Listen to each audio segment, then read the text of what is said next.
नमस्कार दोस्तों, आज के हमारे इस वीडियो में हम आपके लिए कार्तिक मास की बूढ़े बाबा और उनकी दो बहुओं की कहानी लेकर आए हैं। एक समय की बात है, एक बूढ़े बाबा थे जिनकी दो बहुएं थीं। ससुर जी का काम दोनों ही बहुएं करती थी। अब कार्तिक मास आया तो ससुर जी कहने लगे, बहू मैं कार्तिक नहाना चाहता हूँ। तो बड़ी बहू ने सुनते ही मना कर दिया। कहा, आपका कार्तिक स्नान का काम मुझसे नहीं होगा, आप छोटी बहू से कह दें। तो ससुर जी छोटी बहू के पास गए और कहने लगे, बहू मैं कार्तिक नहाना चाहता हूँ। छोटी बहू सीधी सादी थी। उसने कहा, जी पिताजी आप बताएं मुझे क्या करना होगा। तो ससुर जी कहने लगे, ज्यादा कुछ नहीं करना बेटा, रोज मेरे नहाने के लिए पानी भर देना, मेरी धोती धोकर सुखा देना और दोपहर का खाना बना देना। अब छोटी बहू रोज सुबह 5 बजे उठकर कुएं से पानी भरकर ला देती, जिससे ससुर जी स्नान कर लेते, उनकी धोती धोकर सुखा देती और दोपहर में ससुर जी को गरम गरम रोटी बनाकर खिला देती। जब छोटी बहू ससुर जी की धोती धोकर सुखाती तो उसमें से गिरने वाले पानी की बूंदें वहां मोती के रूप में इकट्ठी हो जाती थी। पर छोटी बहू इतनी नादान थी कि वह समझ नहीं पाती थी और रोज सुबह झाड़ू लगाकर आंगन में एक तरफ मोती का ढेर लगा देती थी। इस तरह से 1 माह निकल गया। अब कार्तिक महीना खत्म होने आया तो ससुर जी ने कहा, बहू मैं कार्तिक समाप्त होने से पहले 2-4 ब्राह्मणों को खाना खिलाना चाहता हूँ। छोटी बहू बोली, पिताजी मैं खाना बना देती हूँ और फिर आपको खेत से बुला लाऊंगी। बहू खाना बनाकर ससुर जी को खेत में बुलाने जाती है और कहती है, पिताजी मैंने खाना बना दिया है, आप घर जाकर ब्राह्मणों को खाना खिला दें और मैं खेत की रखवाली कर लेती हूँ। यह सुनते ही पिताजी घर चले जाते हैं। अब छोटी बहू सोचती है, कार्तिक महीने में ब्राह्मणों को तो खाना खिला रहे हैं और चिड़ियाओं को उड़ा रहे हैं। राम जी की चिड़िया, राम जी का खेत। यह सोचकर वह चिड़िया को दाना खाने देती है और चद्दर तानकर सो जाती है।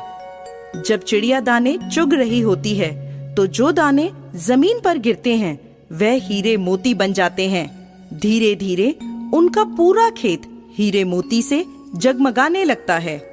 पास ही में बड़े भाई का खेत था।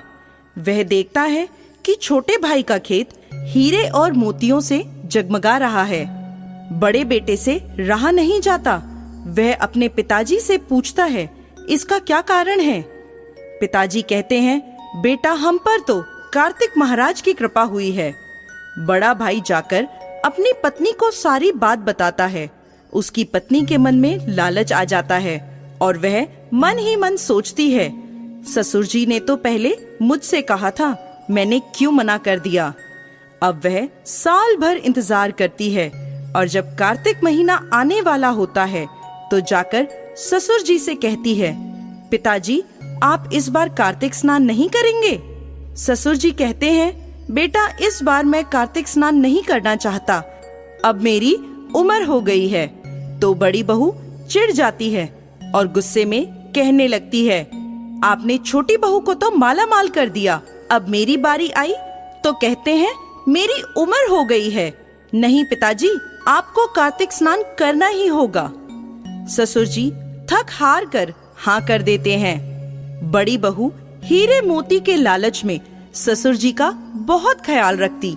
सवेरे कुएं से पानी लाकर उनके लिए भर देती, उनकी धोती धोकर सुखा देती। धोती सुखाते वक्त उसे निचोड़ती नहीं थी, जिससे ज्यादा पानी गिरे और ज्यादा मोती इकट्ठे हों। उस पानी से कोई हीरे मोती तो नहीं बने, पर जमीन में गड्ढे जरूर हो गए। इधर कार्तिक महीना खत्म होने आया। उसने पिताजी से कहा, पिताजी एक ब्राह्मण को न्योता दे देती हूँ। अब वह जल्दी से खाना बनाकर ससुर जी को बुलाने खेत पर चली गई और खुद खेत की रखवाली करने लगी। खेत में कोई भी चिड़िया दाना चुगने आती तो वह उसे भगाकर कहती, कोई भी एक भी दाना मत खाओ, अभी यह सब मेरे हीरे मोती बनने वाले हैं। धीरे धीरे शाम हो गई। शाम तक उसके खेत में कोई हीरे मोती के ढेर नहीं बने, बल्कि उसकी बालियों में दाने भी नहीं रहे। तो वह ससुर जी के पास लड़ने पहुंची। तब ससुर जी ने कहा कि बहू, तूने तो देखा देखी पैसे के लालच में मेरी सेवा करी, जबकि छोटी बहू ने तो निस्वार्थ भाव से मेरी सेवा की, इसलिए उसे कार्तिक महाराज की कृपा मिली। और तूने देखा देखी करी, लालच करा, तो तेरी फसल भी खराब हो गई। हे कार्तिक महाराज, जैसे छोटी बहू पर कृपा करी वैसे सब पर करना, और जैसे बड़ी बहू पर करी वैसी किसी पर मत करना। कथा अधूरी हो तो पूरी करना, और पूरी हो तो मान करना।